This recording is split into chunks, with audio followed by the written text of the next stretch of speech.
พระพุทธศาสนาจังหวัดเชียงใหม่ทั้งสองสำนักงานมาปฏิบัติพิธีการสนับสนุนบุญญกริยาให้เราจงรักภักดีและพิธีอันศักดิ์สิทธิ์ในวันนี้พร้อมกันกับคณะอนุศาสนาจารย์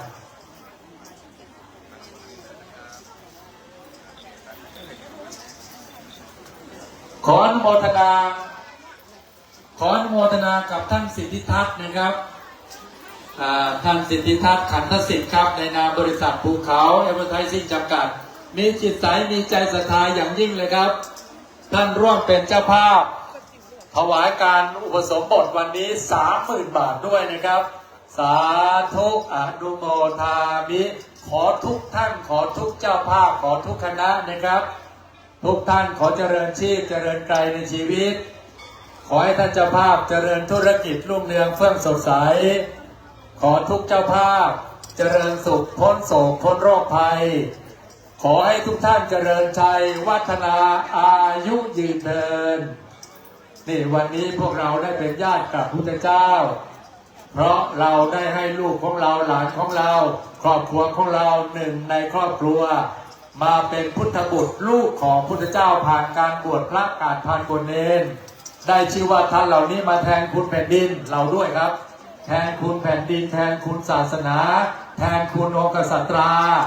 และแทนข้าน้ำนมอุดมไปด้วยมงคล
ขออนุโมทนากับศรัทธาประชาชนเราท่านทั้งหลายนะครับผู้เป็นรัตนอุบาสก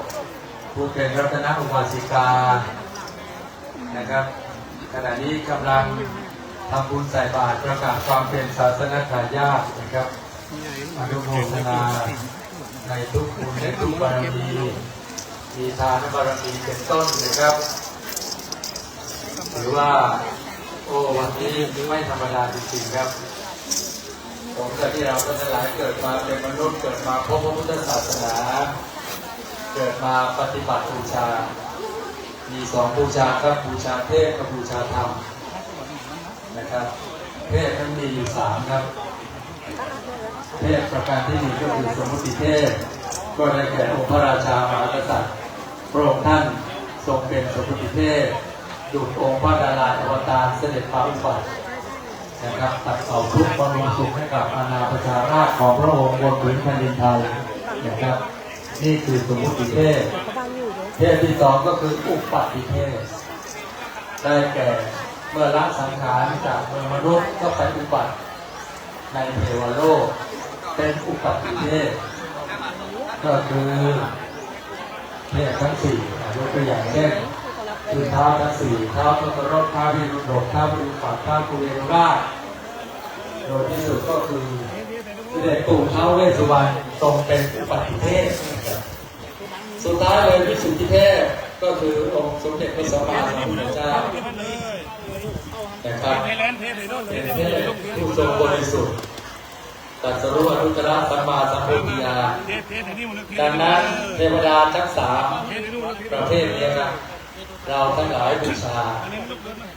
ชาเทพเราจึงได้รับบูชาธรรมเราจึงสำเร็จโลกไปช้ำทำไม่เสียบูชาเทพเป็นบอกเกิดให้เลื่อนล้ำบูชาธรรมเพื่อคำจุดบุญกุศลเราบูชาเทพบูชาธรรมมามงคลประสบผลทุกสิ่งหวังสมดังใจนะครับเพราะฉะนั้นวัดคันธารามจึงเอหิปัสสิโกเชิญชวนชี้ชวนชักชวนให้ศรัทธาญาติโยมมาพิสูจน์ครับตามที่เราได้เจริญบทพระพุทธคุณพระธรรมคุณพระสังฆคุณ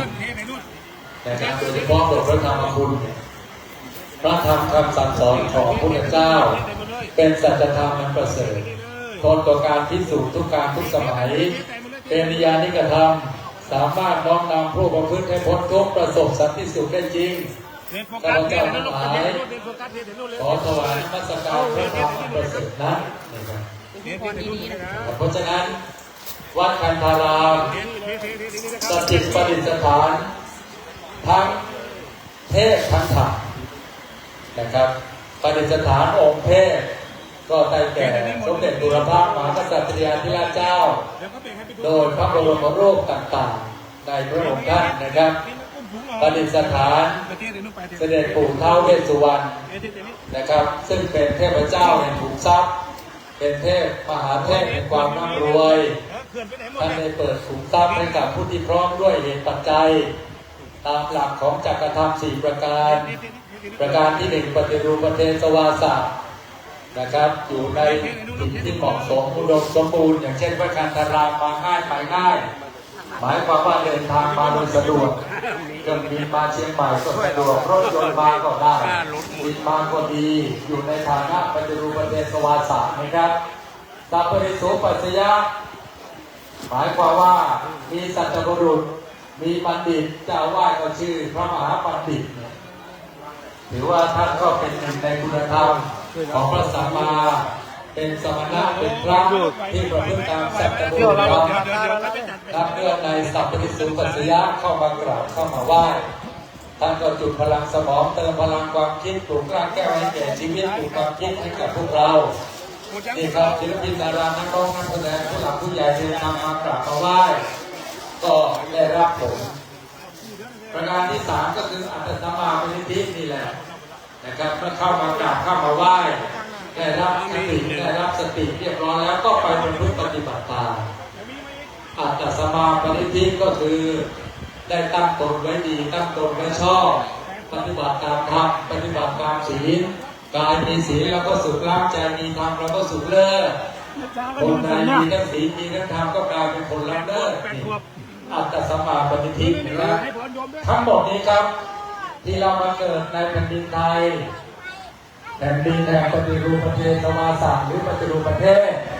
ที่เราได้มาพบอุปชาครูบาอาจารย์พ่อแม่ครูบาอาจารย์